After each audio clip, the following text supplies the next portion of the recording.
Terms and concepts का doubt clear कर रहे हैं ज्योग्राफी में। और लास्ट लेक्चर के वाया हमने ये सीखा था कि टोपोग्राफी क्या होती है। टोपोग्राफी हमने देखा था, उसी से एसोसिएटेड टर्म रिलीफ फीचर क्या होते हैं, और हमने उसी से एसोसिएटेड वर्ड देखा कि टेरेन क्या होते हैं, फिज़िकल फीचर क्या होता है। हमने उसे बहुत अच्छे से कंक्लूड किया कि किसी भी एक जगह की जब हम टोपोग्राफी की बात कर रहे हैं, किसी भी एक जगह की जब हम टोपोग्राफी की बात कर रहे हैं, कोई एक जगह मतलब कोई भी एरिया या कोई रीजन या कोई भी प्लेस है, जब हम उसकी टोपोग्राफिकल स्टडी या टोपोग्राफिकल ऑब्जर्वेशन कर रहे हैं, तो हम इस बात की चर्चा कर रहे हैं कि वहाँ पर जो लैंड है वो किन किन फॉर्म्स में एग्जिस्ट कर रहा है। तो यहाँ पर जो फोकस है वो अर्थ से एसोसिएटेड लैंड की बात हुई। हम यहाँ पर बात नहीं कर रहे हैं एटमॉस्फेयर की। तो टोपोग्राफी में हम किसे ऑब्ज़र्व कर रहे हैं? हम लैंड सरफेस के जो डिफरेंट फॉर्म्स हैं और उन फॉर्म्स की जो भी कैरेक्टरिस्टिक्स हैं, हम उसकी बात कर रहे हैं। जब हम टोपोग्राफी की बात कर रहे हैं तो ये भी नहीं है कि हम उनके बहुत अंदर चले जा रहे हैं और हम उनके मिनरल्स की फॉर्मेशंस, हम यहाँ पर वो हम जियोलॉजिकली स्टडी कर लेते हैं, वो हम किसी भी रीजन की जियोलॉजी के कॉन्टेक्स्ट में स्टडी कर लेते हैं। हम जब यहाँ पर प्रॉपर्टीज़ की बात कर रहे हैं या कैरेक्टरिस्टिक्स की बात कर रहे हैं, तो हम बात कर रहे हैं कि स्लोप्स कैसी हैं, एलिवेशन कितना है, सरफेस कितना स्टीप है या कितना जेंटल है, या साइड कैसी हैं, स्टीप साइड्स हैं या जेंटली स्लोप कर रही हैं, या टॉप कितना फ्लैट है या कितना कॉनिकल है, या ओरिएंटेशन किस मैनर में है। ये सारी चीज़ों की बात हम कर रहे हैं। तो टोपोग्राफिकल स्टडी या टोपोग्राफिकल ऑब्जर्वेशन में आप सबसे पहले तो लैंड पर बात कर रहे हैं, लिथोस्फेयर पे बात हो रही है। और फिर किसी भी रीजन या किसी भी एरिया जिसका लैंड अंडर कंसिडरेशन है, वहाँ पर वो लैंड किस किस फॉर्म में है। तो स्थल आकृतियाँ, टोपोग्राफी माने स्थल आकृतियाँ, किस किस फॉर्म में वहाँ पे लैंड एग्जिस्ट कर रहा है। वो माउंटेन की फॉर्म में है, हिल की फॉर्म में है, प्लेच्यू है, या कोई रिवर वैली है, या कोई रिवर है। ये सारी चीज़ें आप उसके तहत ऑब्ज़र्व कर रहे हैं। फिर इसी से एक फ़ीचर आया अल्टीमेटली कि टोपोग्राफी के तहत हम जो स्टडी कर रहे हैं, स्टडी अल्टीमेटली कर किसे रहे हैं? रिलीफ फीचर को ही स्टडी कर रहे हैं। हम जो स्टडी कर रहे हैं वो कौन से फीचर स्टडी कर रहे हैं? The relief features. और रिलीफ फीचर की जब हमने बात की तो हमने ये समझा कि ये किसी भी एक रीजन या किसी भी एक प्लेस के फिज़िकल फीचर्स होते हैं। रिलीफ वर्ड एलिवेशन से आता है, यानी कि लोवेस्ट और हाईएस्ट के बीच का एक डिस्टेंस या एक डिफरेंस, यानी कि ऊंचाइयाँ नीचाइयाँ, ऊंचाइयाँ नीचाइयाँ, गहराइयाँ, ये जो फ़र्क आपको पता चल रहा है यही रिलीफ है। और यही रिलीफ फीचर है फिर वही माउंटेन, हिल्स, वैलीज़, ये सारी चीज़ें। तो हम टोपोग्राफिकल ऑब्जर्वेशंस में लैंड की जो अलग अलग फॉर्म्स पढ़ रहे हैं, वो अलग अलग फॉर्म्स रिलीफ फीचर्स ही तो हैं। हम रिलीफ फीचर्स ही की स्टडी कर रहे हैं। ओके। और इन रिलीफ फीचर से भरा हुआ वो जो लैंड है जिसकी हम स्टडी कर रहे हैं, आप उसे कहते हैं कि ये टेरेन ऐसा है, ये माउंटेनियस टेरेन है, ये प्लेच्यू टेरेन है, ये हिली टेरेन है, ये वैली टेरेन है। तो हम उन्हें अलग अलग टेरेन के रूप में देखते हैं। ओके। तो कुल मिलाकर के हमने पहले डाउट क्लियरिंग सेशन में इन टर्म्स के बारे में समझा, हमने डेन्यूडेशनल प्रोसेसेस के बारे में भी समझा था। ओके। आज हम उन्हीं टर्म्स और कॉन्सेप्ट्स की अंडरस्टैंडिंग में डाउट सेशन के नेक्स्ट वर्ड्स को ले रहे हैं, और जिसमें नेक्स्ट वर्ड है फ्लूवियल टोपोग्राफी या फ्लूवियल लैंडफॉर्म। ये क्या होता है? कई बार आता है ना, ये फ्लूवियल प्रोसेस से बना है, ये फ्लूवियल है, फ्लूवियल टोपोग्राफी है, फ्लूवियल लैंडफॉर्म है। क्या है ये? देखो, these landforms are generated by running water, mainly rivers. तो फ्लूवियल वर्ड जो आता है ये फ्लूवियस से आता है। फ्लूवियस लैटिन भाषा का शब्द है। फ्लूवियस का मतलब है नदी, रिवर। ओके। तो फ्लूवियस मीन्स रिवर। तो फ्लूवियल लैंडफॉर्म वो होते हैं जो रनिंग वाटर द्वारा बनाए जाते हैं, और यहाँ पर हम उस रनिंग वाटर को मेनली रिवर से देख रहे हैं। तो रिवर्स जो फ्लो कर रही हैं वो कई तरह के लैंडफॉर्म्स को क्रिएट करती हैं, और वो सारे लैंडफॉर्म्स फ्लूवियल लैंडफॉर्म या फ्लूवियल टोपोग्राफी कहलाएंगे। ओके। अच्छा, मेनली ये किस तरह के दो लैंडफॉर्म होंगे, एक जो रिवर किसी भी ज़मीन को उसका मलबा काट के बनाएगी, इरोड करके, तो वो इरोजनल फ्लूवियल लैंडफॉर्म है। और दूसरा जो भी रॉक्स नदी ने काटी हैं, फ्लो करके लेके गई हैं, कहीं तो डिपॉजिट करेंगी, तो वो डिपोजिशनल फ्लूवियल लैंडफॉर्म है। तो एक रनिंग वाटर यानी कि रिवर दो तरह से लैंडफॉर्म्स क्रिएट कर सकती है, एक वाया द इरोजन, एक वाया डिपोजिशन।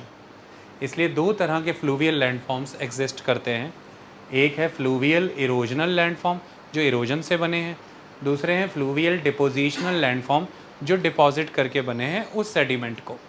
ओके, जो भी मलबा, जो भी सेडिमेंट काट के ले गई नदी किसी पहाड़ से या ज़मीन से कहीं से भी, उसने जहाँ उसे जमा किया वो डिपोजिशनल लैंडफॉर्म हो गए। अच्छा, कौन से हैं फ्लूवियल इरोजनल लैंडफॉर्म एग्जाम्पल?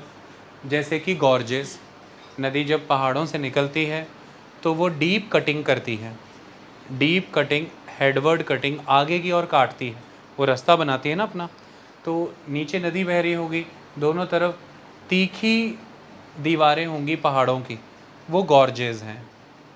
ठीक है, इसी तरह से कैन्यॉन्स भी होते हैं, तो गॉर्जेस, कैन्यॉन्स, वाटरफॉल्स, वाटरफॉल्स भी ऐसे ही बनते हैं, नदी चट्टानों को काटती है और वहाँ से नदी गिरती है, तो वाटरफॉल्स, रैपिड्स, ये सभी एक तरह से इरोजनल लैंडफॉर्म्स हैं। अच्छा, दूसरी तरफ डिपोजिशनल कौन से हैं? हिमालय से नदियाँ बह के आती थीं, और हिमालय के आगे क्या था? जब हम इंडिया की बात करें तो हम जानते हैं कि इंडिया धीरे धीरे ग्रेजुअली कई प्लेटों की वर्किंग से क्रिएट हुआ, और उन वर्किंग से क्रिएट होने में किन चीज़ों ने रोल प्ले किया, ध्यान से देखिए।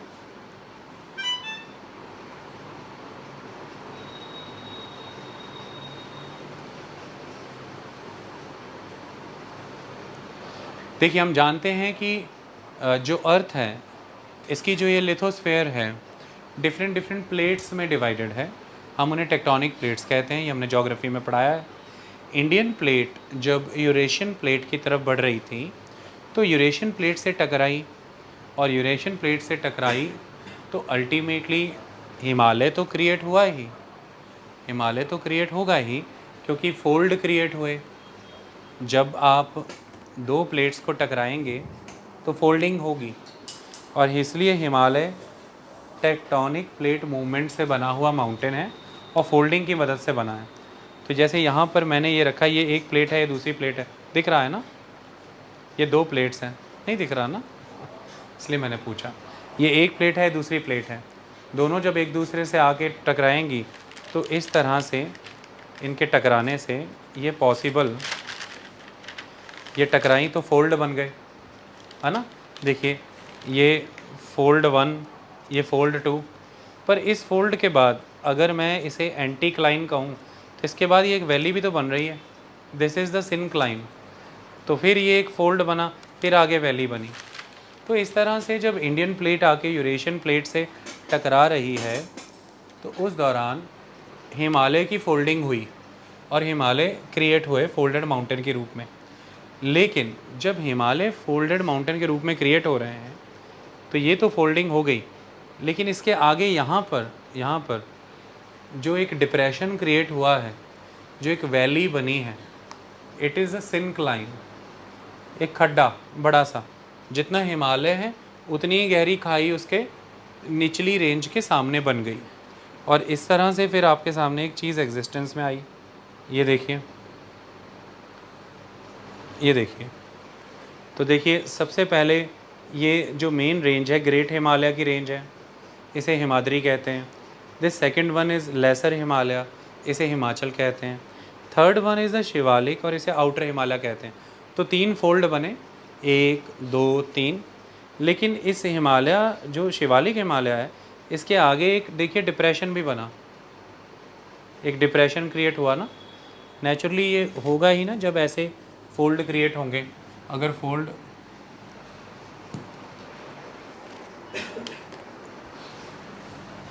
फोल्ड क्रिएट हो रहे हैं तो अगर ये शिवालिक है तो इसके आगे ये डिप्रेशन भी तो क्रिएट हुआ ना, है ना, एक सिंक लाइन भी तो बना। तो इस तरह से ये डिप्रेशन क्रिएट हुआ यहाँ पे, ओके। और हिमालय से बह के आने वाली नदियों ने अपने साथ जितना भी सेडिमेंट लोड लेके आई वो ला करके इस डिप्रेशन में फिल कर दिया। आप देख सकते हैं क्रीम कलर का फिल हो गया और ये बन गया इंदस और गंगा और ब्रह्मपुत्र नदी के द्वारा बहा के लाई गई मिट्टी से बना हुआ एक मैदान, इंडो गंजेटिक ब्रह्मपुत्रा प्लेन, जैसे यहाँ पे इंडो गंजेटिक प्लेन लिखा है। तो जहाँ हम पंजाब में रह रहे हैं ये इंदस गंगा ब्रह्मपुत्रा प्लेन का ही तो हिस्सा है। तो इस तरह से अगर हम बात करें तो फ्लूवियल प्रोसेस के वाया ही गंगा का प्लेन बना है। और फ्लूवियल में भी कौन सा प्रोसेस एक्टिवेट हुआ? डिपोजिशनल। तो नदियाँ, गंगा और उसकी सहायक नदियाँ, सिंधु और उसकी सहायक नदियाँ, ब्रह्मपुत्र और उसकी सहायक नदियाँ, द ट्रिब्यूटरीज, ये हिमालय की श्रृंखलाओं से बह के आईं, हिमालय को इरोड करके अपने साथ जितना भी सेडिमेंट लाईं, गंगा की घाटी में जमा किया, उस खड्डे में, डिप्रेशन में, और उसे एक प्लेन में कन्वर्ट कर दिया। इसलिए हम कह रहे हैं कि जो फ्लड प्लेन्स हैं वो फ्लूवियल डिपोजिशनल लैंडफॉर्म्स हैं और गंगा का मैदान उसी की निशानी है, ओके। इसी तरह से ऑक्सबो लेक्स बनती हैं, मैं अभी दिखा दूंगा क्या है। नेचुरल लिवीज़ बनते हैं, डेल्टास बनते हैं। तो ऑक्सबो लेक्स, नेचुरल लिवीज़, डेल्टास, ये सारे इरोजनल डिपोजिशनल प्रोसेसेस से बनी हुई चीज़ें हैं। कैसे काम करती हैं आए देखें, समझें। मैं कुछ इमेजेस आपको दिखाता हूँ जिसके वाया ये क्लियर हो जाए। सबसे पहले जो मैं इमेज आपको दिखा रहा हूँ वो ये है कि आप इसको ऑब्ज़र्व करिए। तो देखिए ये एक टोपोग्राफी है किसी रीजन की, और टोपोग्राफी में क्या है, हम जिस रीजन को स्टडी कर रहे हैं वहाँ पे जो लैंड सरफेस है वो किस किस फॉर्म में है। तो यहाँ पर देखिए माउंटेन्स की फॉर्म में है, हिल्स हैं, रिवर्स हैं, लेक्स हैं, वैलीज़ हैं, प्लेन्स हैं, ये सब कुछ इस पीस ऑफ लैंड में एग्जिस्ट कर रहा है ना, यानी कि लैंड इस फॉर्म में एग्जिस्ट कर रहा है। तो इसे ही हमने यहाँ की टोपोग्राफी कह दिया, या इसी हमने कह दिया कि इस टोपोग्राफी में अलग अलग तरह के टेरेन हैं या अलग अलग तरह के रिलीफ फीचर्स हैं, है ना। अब ये दूसरी इमेज देखिए, नदी बह के आ रही है, ये पर्वतों पे सोर्स है उसका और यहाँ पर माउथ है। तो थोड़ा ध्यान से ऑब्ज़र्व करना शुरू करें तो ये देखिए ये डेल्टा बनाया है, एक लैंडफॉर्म है, ये डिपोजिशनल लैंडफॉर्म है, ओके। इसके अलावा देखिए ये लिवीज़ हैं। लिवीज़ क्या होते हैं?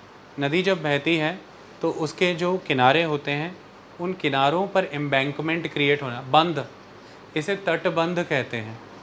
नदी के जो तट हैं वो बंध जाते हैं। नदी नेचुरली भी ऐसा करती है, आप आर्टिफिशियली भी एम्बैंकमेंट्स बनाते हैं। तो लिवीज़ का काम होता है नदी का पानी नदी के बाहर ना जाने देना। नदी का पानी नदी के बाहर नहीं जाएगा तो हमें बाहर एग्रीकल्चरली फिट लैंड मिलेगा। या लिवीज़ का काम होता है नदी के पानी को एक जगह से दूसरी जगह भी डाइवर्ट कर देना। इस तरह से आप लिवीज़ देखते हैं, वो अभी पढ़ाऊँगा मैं। तो लिवीज़ भी यहाँ पर देखें तो डिपोजिशनल वर्क है, हमने देखा नेचुरल लिवीज़, डेल्टा। अच्छा, इसके अलावा आप देख सकते हैं कि रिवर मिएंडर कर रही है, रिवर यहाँ पर मिएंड करती है, मिएंडर बल खाती है। तो रिवर मिएंडर होने की वजह से रिवर अगर इस तरह से फ़्लो कर रही है तो एक पॉइंट ऐसा आता है, जैसे मान लीजिए यहाँ पर ये देखिए जो ऑक्स होता है उसकी पीठ पे जो उसका बो होता है वैसी आकृति बन गई है ना। तो रिवर एक पॉइंट पे ऐसे फ़्लो कर रही थी, लेकिन मान लीजिए एक पॉइंट के बाद रिवर ऐसे फ़्लो करते करते यहाँ कनेक्ट हो जाए, डायरेक्ट फ़्लो थोड़ा सा चेंज हो जाए अगर, तो यहाँ पर एक कटा हुआ इलाका बच गया जिसमें पानी बना हुआ है। तो वो ऑक्स के बो जैसी दिखने वाली ऑक्सबो लेक है, ओके। और ये इसलिए बनी है कि नदी जब यहाँ से मुड़ती है, मिट्टी काटती है, और जब यहाँ जाती है यहाँ जमा करती है, यहाँ से आगे बढ़ती है, यहाँ एक टर्न लेती है, मिट्टी काटती है, दूसरे टर्न पे डिपॉज़िट करती है, आगे बढ़ती है, मिट्टी काटती है और उधर डिपॉज़िट करती है। तो इरोजनल और डिपोजिशनल वर्क साथ साथ चल रहे होते हैं। ऑक्सबो लेक्स इस तरह से क्रिएट होती हैं, ये मिएंडरिंग रिवर्स क्रिएट करती हैं। और हमने यहाँ पर देखा ये रही ऑक्सबो लेक, मिएंडर करते हुए नदी ने बनाई। एक समय बीत जाएगा तो यहाँ पर ये नदी जो ऐसे घूम के आ रही थी थोड़ी देर बाद इस तरह से सीधी जानी शुरू हो जाएगी, तो यहाँ पर भी एक ऑक्सबो लेक बन जाएगी, okay. These are the oxbow lakes. तो oxbow lakes, natural levees, deltas, flood plain, ये सारा का सारा ये प्लेन एरिया, ये सब डेपोजिशनल फ्लूवियल प्रोसेस है। इरोजनल फ्लूवियल प्रोसेस आपने देख ही लिया, जो डीप गॉर्जेस बनती हैं, कैनियंस बनते हैं, वो सब इरोजनल डेपोजिशनल प्रोसेस है। तो यहीं पर अब मैंने लिखा हुआ है, गॉर्जेस इमेजिन्ड है कि दिखाने की ज़रूरत है, हो सकता है नहीं भी किसी को पता हो, तो आप देख लीजिए, अभी समझ में आ जाएगा। ये देखिए,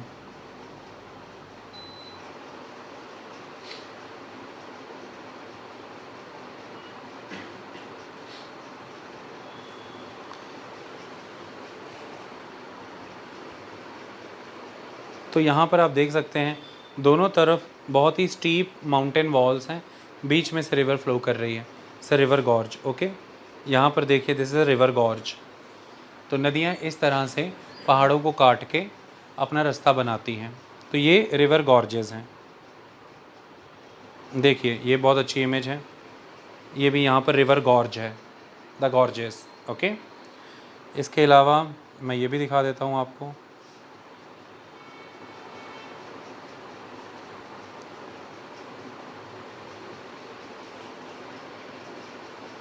ये कैनियंस हैं। Okay, they are the canyons.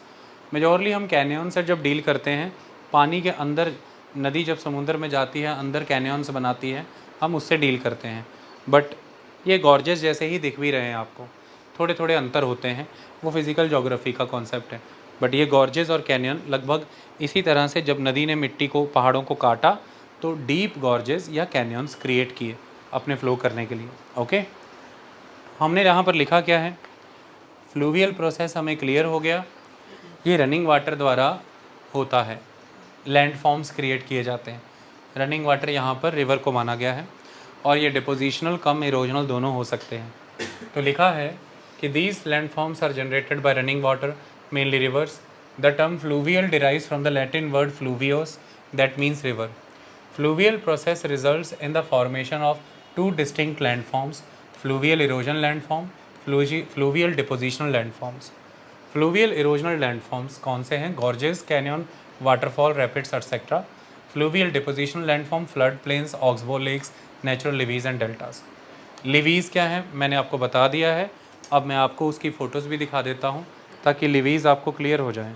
हमारे पास सुंदर फ़ोटोज़ हैं, मैंने सीक्वेंस में अलग अलग फ़ोटोज़ डाउनलोड करके रखी हैं, ताकि कोई दिक्कत ना आए आपको।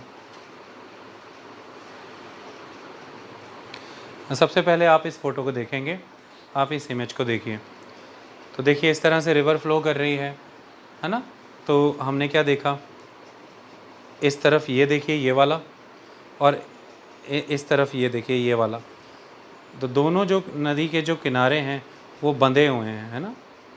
यहाँ पर देखिए, दिस वन, एंड ये अंदर वाली साइड इसकी, ये लिवीज़ होते हैं, रिवर लिवीज़। अच्छा, दूसरी फ़ोटो में और ज़्यादा क्लियर हो जाएगा। अब आप लोग रोड साइड यहाँ पर खड़े भी हो जाते होंगे कहीं, ये जो घास लगी रहती है, फिसल के नीचे गिरने का भी डर रहता है, ये लिवीज़ ही है, ये सारा लिवी है। अच्छा, और अच्छे से समझिए, ये देखिए बना रहे हैं, पक्का कर रहे हैं इसको नदी के किनारे, ये सारे एम्बैंकमेंट, ये लिवी है। ओके, बंध, तटबंध, ऐसा कह लीजिए। तो दे आर द लिवीज़। कई पर्पसेस होते हैं इसका, अभी लिखेंगे तो पता चल जाएगा। अ लिवी इज़ अ नेचुरल और आर्टिफिशियल वॉल। नदी नेचुरली भी बनाती है और आप इसे आर्टिफिशियली भी बना सकते हैं। A levee is a natural और artificial wall that blocks water from going where we don't want it to go. जहाँ वो नहीं जाना चाहिए, उसे जाने से रोकने के लिए या तो आप बनाते हैं इसे, नदी खुद भी बनाती है। Okay, it is a kind of embankment that is build in order to prevent a river from overflowing. नदी ओवरफ्लो ना हो, उसके लिए ये एम्बैंकमेंट के रूप में बनाए जाते हैं। Levees may be use to increase available land for habitation. नदी का पानी लेफ़्ट राइट ना जाए, आप ऊंचे ऊंचे लिवीज बना दीजिए, और फिर पानी क्योंकि लेफ़्ट राइट नहीं जाएगा, वो ज़मीन फ्री हो जाएगी पानी से, आप उसे घर बसाने के लिए, सेटलमेंट्स के लिए इस्तेमाल करिए, या उस फ्री लैंड को एग्रीकल्चर के लिए यूज़ करिए। कई बार हम समुद्रों के किनारे भी इस तरह से एम्बैंकमेंट्स करते हैं कि समुद्र का पानी अंदर तक मार करके इरोजन ना कर पाए, और वो लैंड फिर फ्री हो जाता है समुद्र के प्रभाव से, वो भी हम एग्रीकल्चर की तरह यूज़ करते हैं। Okay, so levees may be use to increase available land for habitation, or divert a body of water so that the fertile soil of a river or a sea bed may be used for agriculture. Okay, they prevent, levees क्या करते हैं, they prevent rivers from flooding cities in a storm surge. Okay, levees आप बना के रखते हैं, तो जब भी समुद्रों में storm surges होते हैं, जब भी इस तरह के storms आते हैं, तो शहरों की ओर पानी नहीं आता है, एम्बैंकमेंट्स पानी को रोक लेते हैं, प्रोटेक्ट कर लेते हैं, दैट्स ऑल. तो लिवीज़ नेचुरल भी होते हैं और आर्टिफिशियल भी होते हैं. नदी जब फ्लो करती है तो लिवी उससे जुड़ी हुई एक चीज़ है. अच्छा, अगली चीज़ है कॉन्ग्लोमरेट. ये वर्ड भी आता है जब आप हिमालय गंगा को पढ़ते हैं ख़ास तौर पर, तो कॉन्ग्लोमरेट आता है. कॉन्ग्लोमरेट्स हम किन को कहते हैं? देखिए, नदियाँ पहाड़ों से बह के आ रही हैं, रॉक्स को काट रही हैं, इरोड कर रही हैं, उन्हें ला के सिंक्लाइन में, उस खड्डे में, उस वैली में डिपॉजिट कर रही हैं. तो ऐसे में काट के क्या आ रहा है? अलग अलग तरह का मटेरियल आ रहा है ना. शुरुआत में जब हम यहाँ से गंगा के मैदान से, हम जहाँ पंजाब में खड़े हैं, आगे चले जाइए उत्तर प्रदेश, बंगाल चले जाइए, वहाँ से रिवर का कोर्स फॉलो करते करते माउंटेन तक जाइए, तो आपको माउंटेन से जब नीचे आते हैं तो क्या मिलते हैं? सबसे पहले बड़े बड़े बोल्डर मिलते हैं. जब आप पहाड़ों पे जाते हैं, जब नदी ने काटना शुरू किया चट्टानों को, तो बड़े बड़े बोल्डर हैं. थोड़ी और पहाड़ों से नीचे आइए, फिर बोल्डर ख़त्म हो जाते हैं, कॉबल आ जाते हैं, कॉबल्स. थोड़ा और नीचे आइए, फिर पेबल्स आ जाते हैं, पेबल्स. थोड़ा और नीचे आइए तो ग्रेवल्स आ जाते हैं. तो आप जब पहाड़ों के टॉप से नीचे की और मैदानों में आ रहे होते हैं, तो पहले नदी के किनारे बड़े बड़े चट्टान, बोल्डर, फिर कॉबल्स, पेबल्स, ग्रेवल्स, फिर नीचे आ जाइए और फिर जहाँ हम रह रहे हैं इस समय, यहाँ सैंड है. आगे चले जाइए, सिल्ट है, बिल्कुल गंगा जहाँ पर समुद्र में गिरती है, क्ले भी मिल जाएगी. तो इस तरह से एक रिवर के कोर्स में मटेरियल की सॉर्टिंग इस मैनर में होती है कि वो बोल्डर से लेके क्ले तक सॉर्ट हुआ होता है. ओके, तो ऐसे में नदियाँ अपने सारे ये मटेरियल लेके आ रही हैं और आगे जो डिप्रेशन है उसमें जमा कर रही है. तो मोस्टली क्या हो जाता है कि जो बोल्डर, कॉबल, पेबल, ग्रेवल्स हैं, मोस्टली ये होता है कि जो ग्रेवल्स हैं, समय के साथ साथ नदी के द्वारा बहा के लाई गई सारा सेडिमेंट डिपॉजिट होता रहता है और वो अपने ऊपर जमने वाली लेयर के प्रेशर में कॉम्प्रेस होता रहता है. तो कॉम्प्रेस्ड, बिल्कुल सख्त सेडिमेंट्री रॉक्स बन जाती हैं. सेडिमेंट के जमने से जो रॉक्स बनती हैं वो कौन सी हैं? Sedimentary rocks. इनमें क्या हो जाता है कि आपको ऐसी चट्टानें मिलनी शुरू हो जाती हैं जो कॉन्ग्लोमरेट्स की फॉर्म में है. कॉन्ग्लोमरेट्स की फॉर्म में उसमें ग्रेवल्स रहेंगे, पेबल्स रहेंगे, मतलब मोटे पीस ये वाले होंगे. तो इन्हें हम कहते हैं द क्लास्ट. क्लास्ट क्यों है क्लास्ट? ये पीछे जो बड़ी रॉक थी, या जो मेन रॉक है, या जो प्रिंसिपल रॉक है, उसके टूटे हुए खंड हैं, उसके फ्रेगमेंट्स हैं, इसलिए फ्रेगमेंट्स को क्लास्ट कहते हैं. ओके, तो अब क्या हुआ? आपके पास पेबल्स, ग्रेवल्स हैं, ये रहेंगे, लेकिन एक ग्रेवल से दूसरे ग्रेवल या एक पेबल से दूसरे पेबल के बीच में सैंड सिल्ट भरी रहेगी. तो sand silt payable, sand silt clay payable gravel, इनके कॉम्बिनेशन से जो चट्टानें बन रही हैं, अ kind of a ball, a bunch of many different material, ये दिस आर द कॉन्ग्लोमरेट्स. हम बड़ी बड़ी ग्रुप्स, बड़ी बड़ी कंपनियों के लिए भी कॉन्ग्लोमरेट वर्ड यूज़ करते हैं ना, है ना, बंच है ये. तो इस तरह से मैं पहले महसूस क्या कराना चाहता हूँ, वो महसूस हो उसके लिए मैं कुछ फ़ोटोज़ दिखाना चाहता हूँ ताकि आप ये समझें कि मैं बोल क्या रहा हूँ, मैं ये बात बोल रहा हूँ, है ना. तो देखो, है ना, अलग अलग आपको कंकड़, ग्रेवल्स समझ लो नज़र आ रहे हैं, लेकिन बीच का स्पेस किसने फिल किया हुआ है? सैंड सिल्ट क्ले ने. तो ये अब पूरी चट्टान को अगर मैं देखूँ, द पीस ऑफ रॉक, तो ये कई चीज़ों से मिलके बना, इट इज़ अ मिक्सचर. तो ये कॉन्ग्लोमरेट ही हुआ. और ये वहाँ पे बनता है जहाँ पर नदियाँ बहा के चीज़ें ला के जमा करते सेडिमेंट्री रॉक्स बन रही हैं. तो इन्हें सेडिमेंट्री क्लास्टिक रॉक्स कहते हैं. सेडिमेंट्री क्लास्टिक रॉक्स क्यों कहते हैं? क्योंकि इनमें क्लास्ट हैं. ये क्लास्ट है ना, पुरानी चट्टान या मेन चट्टान के टूटे हुए खंड, फ्रेगमेंट्स. और ये किसके साथ कॉम्बिनेशन में है? सैंड, सिल्ट और क्ले, उसे भी नदी बहा के लाई है. तो ये है सेडिमेंट्री, क्योंकि सेडिमेंट के जमा होने से बने हैं. इसमें डोमिनेंट रोल प्ले कर रहे हैं मुख्य चट्टान के टूटे हुए खंड हिस्से, इसलिए ये क्लास्ट है। तो सेडिमेंट्री क्लास्टिक रॉक्स कह सकते हैं इसको। ये देखिए ऐसी दिखती है ना चट्टानें, आम ही देखने को मिलती हैं हमें।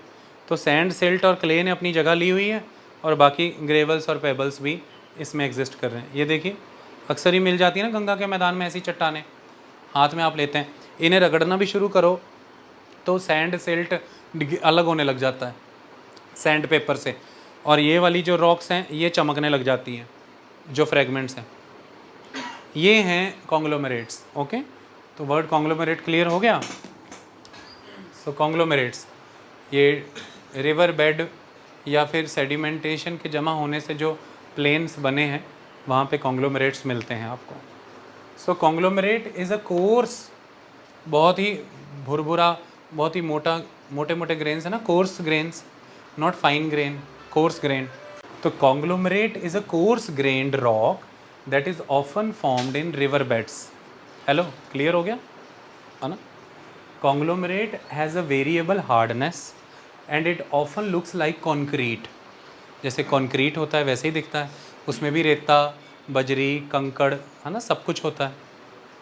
द रूट ऑफ कॉन्ग्लोमेरेट, इसका नाम ऐसा क्यों है? The root of conglomerate is glomus. ये ग्लोमस वर्ड से आता है। ग्लोमस लैटिन भाषा का शब्द है, किस काम के लिए? For a ball. तो ये एक बॉल है, बॉल जिसमें कई चीज़ें शामिल हैं। So the conglomerate, the root of conglomerate is glomus, a Latin word for ball. So conglomerate is a bunch of different things balled together, एक साथ जोड़ दी हैं। It is a rock formed of different kind of minerals. Okay, ये ऐसी rock है जो अलग अलग तरह के minerals, sand, silt, clay, gravel, सब मिलकर के इसे बना रहे हैं। तो ये क्या है? It is a mixture of fine grain sediments, that is sand, silt, clay, which fills the interstices between the clast. Clast क्या है? पीसेस। पीसेस किसके? Pieces of pre existing rock. तो ये किसका मिक्सचर होती हैं?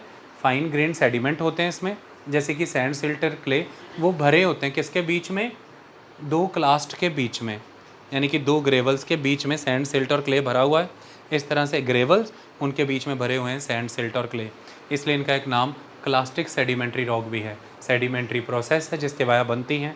क्लास्टिक शब्द क्लास्ट से आता है क्योंकि मेन एलिमेंट वो फ्रेगमेंट्स हैं जो मेन रॉक के हैं, और सैंड, सिल्ट और क्ले हैं, तो ये मिक्सचर ऑफ डिफरेंट मिनरल्स ऐसी रॉक है, इसलिए इसका नाम कॉन्ग्लोमरेट डाला गया है। It's a कॉन्ग्लोमरेशन of different things. Okay, तो ये मेन 3 टर्मिनोलॉजी आज हमने देखी, the fluvial landforms, Levi and conglomerate. बाकी की टर्मिनोलॉजी हम अगले लेक्चर में देखेंगे। ऐसी छोटी छोटी क्लिप्स हम डाउट क्लियरिंग सेशन के रूप में लाते ही रहेंगे।